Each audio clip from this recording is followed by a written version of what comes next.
നമസ്കാരം, എല്ലാവർക്കും ആമീസ് ഫുഡ് കോർട്ടിലേക്ക് സ്വാഗതം. എൻ്റെ പേര് സുമിത. ഇന്ന് ഞാൻ ക്രിസ്മസ് സ്പെഷ്യലായിട്ട് ഒരു കിടിലൻ മുട്ടക്കറിയുടെ റെസിപ്പി ആയിട്ടാണ് കേട്ടോ വന്നിരിക്കുന്നത്. നല്ല തിക്ക് ഗ്രേവിയോട് കൂടി, അതേപോലെ നല്ല ടേസ്റ്റിയാണ്, വളരെ ഈസിയാണ് ഉണ്ടാക്കാൻ വേണ്ടിയിട്ട്. അപ്പോൾ അതെങ്ങനെയാണ് നമുക്ക് റെഡി ആക്കുന്നതെന്നും കൂടി നോക്കാം. അപ്പോൾ നമുക്ക് നമ്മുടെ മുട്ടക്കറിയിലേക്ക് വേണ്ടിയിട്ട് ഒരു അരപ്പ് റെഡിയാക്കണം. അപ്പോൾ അതിന് വേണ്ടിയിട്ട് ഒരു മിക്സഡ് ജാറിലേക്ക് ഒരു മീഡിയം സൈസിലുള്ള തക്കാളിയാണ് കേട്ടോ, അത് ചെറിയ പീസസ് ആയിട്ട് ഇട്ട് കൊടുത്തിട്ടുണ്ട്. അതിലേക്ക് ഒരു തണ്ട് കറിവേപ്പില ചേർത്ത് കൊടുക്കാം. പിന്നെ എരിവിന് ആവശ്യത്തിന് ഞാനിപ്പോൾ ഒരു വലിയ പച്ചമുളകാണ് കേട്ടോ ചേർത്ത് കൊടുക്കുന്നത്. അതൊന്ന് രണ്ടായിട്ട് കട്ട് ചെയ്തിട്ട് ഇട്ട് കൊടുത്തിട്ടുണ്ട്. പിന്നെ ഇതിലേക്ക് ഒരു അര ടീസ്പൂൺ പെരിഞ്ജീരകം, അതേപോലെ തന്നെ ഒരു അര ടീസ്പൂൺ തന്നെ കുരുമുളക്, മുഴുവനെപ്പാടുള്ള കുരുമുളക് ചേർത്തിട്ടുണ്ട്. എന്നിട്ടിത് നല്ല പോലെ ഒന്ന് അരച്ച് കൊണ്ടുവരാം. ഇതൊരു സൈഡിലേക്ക് മാറ്റി വയ്ക്കാം. ഇനി നമുക്ക് നമ്മുടെ മുട്ടയൊന്ന് ജസ്റ്റ് ഒന്ന് ഷാലോ ഫ്രൈ ചെയ്തെടുക്കണം. അപ്പോൾ അതിന് വേണ്ടിയിട്ട് ഒരു പാൻ അടുപ്പത്ത് വെച്ചിട്ടുണ്ട്. അതിലേക്ക് ഒരു ടേബിൾ സ്പൂൺ അളവിൽ വെളിച്ചെണ്ണ ഒഴിച്ച് കൊടുക്കാം. വെളിച്ചെണ്ണ നല്ല പോലെ ചൂടായിട്ട് വരുമ്പോൾ ഇതിലേക്ക് 2 നുള്ള് മഞ്ഞൾപ്പൊടി, അതേപോലെ തന്നെ ഒരു 1/4 ടീസ്പൂൺ അളവിൽ കാശ്മീരി മുളക് പൊടിയും കൂടി ചേർത്ത് കൊടുത്തിട്ടുണ്ട്. അപ്പോൾ ഇനി ഇത് ലോ ഫ്ലെയിമിൽ വെച്ചിട്ട് വേണം കേട്ടോ നമ്മൾ മുട്ട ഒന്ന് ഫ്രൈ ചെയ്തെടുക്കാൻ വേണ്ടിയിട്ട്. അപ്പോൾ ലോ ഫ്ലെയിമിൽ വെച്ചിട്ട് നമുക്ക് ഇതിലേക്ക് മുട്ട ചേർത്ത് കൊടുക്കാം. പുഴുങ്ങിയ മുട്ട ഞാനൊരു 6 എണ്ണമാണ് കേട്ടോ ചേർത്ത് കൊടുക്കുന്നത്. അതും കൂടി ഇട്ടിട്ട് ഏകദേശം 1 മിനിറ്റ് നേരത്തേക്ക് നമ്മളിതൊന്ന് ഷാലോ ഫ്രൈ ചെയ്തെടുക്കുകയാണ് ചെയ്യുന്നത്. 1 മിനിറ്റിന് ശേഷം നമുക്കിതങ്ങ് ഫ്ലെയിം ഓഫ് ചെയ്തിട്ട് മാറ്റി വയ്ക്കാം. എന്നിട്ട് നമുക്ക് കറി റെഡിയാക്കാൻ തുടങ്ങാം കേട്ടോ. ലോ ഫ്ലെയിമിൽ ഇട്ടിട്ട് ഇത് ചെയ്തെടുക്കാൻ ശ്രദ്ധിക്കാം. ഇപ്പോൾ 1 മിനിറ്റ് കഴിഞ്ഞിട്ടുണ്ട്. ഇത് നമുക്ക് ഫ്ലെയിം ഓഫ് ചെയ്ത് ഒരു സൈഡിലേക്ക് മാറ്റി വയ്ക്കാം.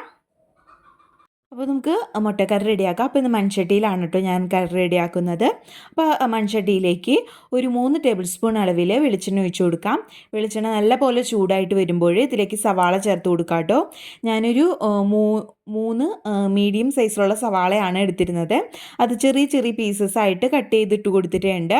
അപ്പോൾ നിങ്ങൾ എന്തോരം കറിയാണ് റെഡിയാക്കുന്നത് അതിനനുസരിച്ച് സവാള എടുക്കാം കേട്ടോ. ഇനി കുറച്ച് കറിവേപ്പിലും കൂടി ഇട്ടിട്ട് ഇത് നല്ല പോലെ അങ്ങ് വാട്ടിയെടുക്കാം.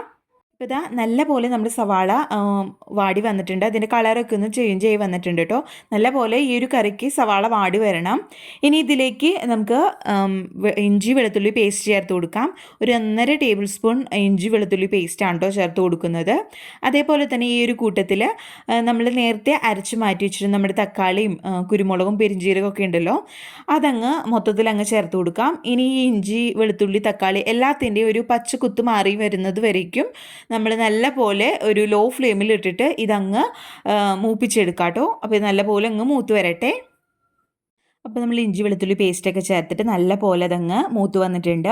ഇനി ഇതിലേക്ക് മസാലപ്പൊടികളൊക്കെ ചേർത്ത് കൊടുക്കാം കേട്ടോ. ഒരു അര ടീസ്പൂൺ അളവിൽ മഞ്ഞൾപ്പൊടി, അതേപോലെ തന്നെ നിങ്ങൾ പൊടികളൊക്കെ ചേർത്ത് കൊടുക്കുമ്പോൾ ലോ ഫ്ലെയിമിലേക്ക് ആക്കി വെക്കാൻ ശ്രദ്ധിക്കുക, അല്ലെങ്കിൽ ഇടുന്ന വഴിക്ക് പൊടികളൊക്കെ കരിഞ്ഞു പോകാൻ സാധ്യതയുണ്ട്.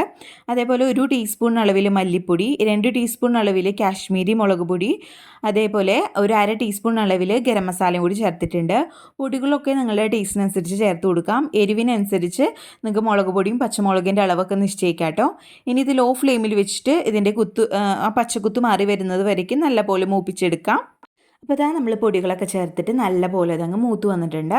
ഇനി ഇതിലേക്ക് നമുക്ക് ആവശ്യത്തിന്, നമുക്ക് എന്തോരം ചാറിലാണ് കറി വേണ്ടത് അതിനനുസരിച്ച് ആവശ്യത്തിനുള്ള വെള്ളം ചേർത്ത് കൊടുക്കാം. അപ്പോൾ ഞാൻ ആ തക്കാളിയൊക്കെ അരച്ച ഒരു മിക്സിയുടെ ജാറിലേക്ക് തന്നെ വെള്ളം ഒഴിച്ചിട്ട് ഒന്ന് കഴുകി ഒഴിച്ച് കൊടുക്കുകയാണ് കേട്ടോ. അപ്പോൾ എന്തോരം ഗ്രേവി വേണം അതിനനുസരിച്ച് വെള്ളം ഒഴിച്ച് കൊടുക്കാം. ഇനി ഇതിലേക്ക് ആവശ്യത്തിനുള്ള ഉപ്പ് ചേർത്ത് കൊടുക്കാം. നമ്മൾ ഒട്ടും തന്നെ ഇതിലേക്ക് ഉപ്പ് ചേർത്തിട്ടുണ്ടായില്ല. അപ്പോൾ ആവശ്യത്തിന് ഉപ്പ് ചേർക്കാം. എന്നിട്ട് നല്ല പോലെ ഇതങ്ങ് മിക്സ് ചെയ്ത് കൊടുക്കാം കേട്ടോ. ഇനി ഇത് നല്ല പോലെ ഒന്ന് തിളച്ച് വരുന്നത് വരയ്ക്കും വെയിറ്റ് ചെയ്യാം. അതിനുശേഷം നമുക്കിതിലേക്ക് മുട്ടയൊക്കെ ഇട്ട് കൊടുക്കാം കേട്ടോ. ഇപ്പോൾ ഇതാ നമ്മളുടെ കറി നല്ല പോലെ തിളച്ച് വന്നിട്ടുണ്ട്. ഇതൊന്ന് ഇളക്കി ഒന്ന് മിക്സ് ചെയ്ത് കൊടുക്കാം കേട്ടോ. അപ്പോൾ ഞാനിത് തുറന്ന് വെച്ചിട്ട് തന്നെ നമുക്ക് പെട്ടെന്ന് തന്നെ ഇതങ്ങ് തിളച്ച് വരും കേട്ടോ. അപ്പോൾ ഞാനിപ്പോൾ നോർമൽ വാട്ടറാണ് ചേർത്തത്. നിങ്ങൾക്ക് വേണമെങ്കിൽ ചൂടുവെള്ളം ചേർത്താലും നല്ലതായിരിക്കും കേട്ടോ. ഇനി ഇതിലേക്ക് ലാസ്റ്റായിട്ട് കുറച്ചും കൂടി ടേസ്റ്റിന് വേണ്ടിയിട്ട് ഞാൻ ചേർത്ത് കൊടുക്കുന്നത് കശുവണ്ടി പരിപ്പ് ഉണ്ടല്ലോ, അത് അരച്ചതാണ്. ഒരു 15 കശുവണ്ടി പരിപ്പ് വെള്ളത്തിൽ കുറച്ച് നേരം കുതിർത്തിട്ട് അത് നല്ല പോലെ പേസ്റ്റ് രൂപത്തിൽ അരച്ച് ചേർത്തതാണ് കേട്ടോ. ഇനി കശുവണ്ടി പരിപ്പില്ലെങ്കിൽ തേങ്ങാപ്പാലോ അല്ലെങ്കിൽ തേങ്ങ അരച്ച് ചേർത്താലും മതി. ഒരു 1/4 കപ്പ് അളവിൽ ചേർത്താൽ മതി കേട്ടോ അത്. അപ്പോൾ അതുകൂടി ചേർത്തിട്ട് ഒന്ന് തിളച്ച് വന്നാൽ നമുക്ക് നമ്മുടെ മുട്ട നമ്മൾ നേരത്തെ ഷാലോ ഫ്രൈ ചെയ്ത് വെച്ചിട്ടുണ്ടായിരുന്നല്ലോ, അതും കൂടി ചേർത്ത് കൊടുക്കാം. ഈ സമയത്ത് ഉപ്പ് എന്തെങ്കിലുമൊക്കെ കുറവുണ്ടെങ്കിൽ നിങ്ങൾക്ക് ചേർത്ത് കൊടുക്കാം കേട്ടോ. അപ്പോൾ നമ്മൾ മുട്ടയും കൂടി ചേർത്തിട്ട് ജസ്റ്റ് ഒന്ന് പതുക്കെ ഇളക്കി കൊടുത്തിട്ട് ഒന്ന് തിളയ്ക്കാൻ അനുവദിക്കാം. അപ്പോൾ ഇതാ നമ്മുടെ മുട്ടയും കൂടി ചേർത്തിട്ട് കറി ഒന്ന് തിളച്ച് വന്നിട്ടുണ്ട്. അവസാനമായിട്ട് ഇതിലേക്ക് കുറച്ച് കറിവേപ്പിലയും കൂടി ചേർത്ത് കൊടുത്തിട്ട് നമുക്ക് ഫ്ലെയിം അങ്ങ് ഓഫ് ചെയ്യാം. അപ്പോൾ ഇത്രയേ ഉള്ളൂ. വളരെ ഈസി ആയിട്ട് അതേപോലെ നല്ല തിക്ക് ഗ്രേവിയോട് കൂടിയിട്ടുള്ള നല്ല കിടിലൻ ടേസ്റ്റിലുള്ള മുട്ടക്കറിയാണ് കേട്ടോ. അപ്പോൾ എല്ലാവർക്കും ഈ വീഡിയോ ഇഷ്ടപ്പെട്ടെന്ന് വിചാരിക്കുന്നു. വീഡിയോ ഇഷ്ടപ്പെട്ടാൽ ലൈക്ക് ചെയ്യുക. നിങ്ങളിതൊന്ന് ട്രൈ ചെയ്ത് നോക്കുക. എന്നിട്ട് അഭിപ്രായമൊക്കെ താഴെ കമൻറ്റ് ബോക്സിൽ അറിയിക്കുക.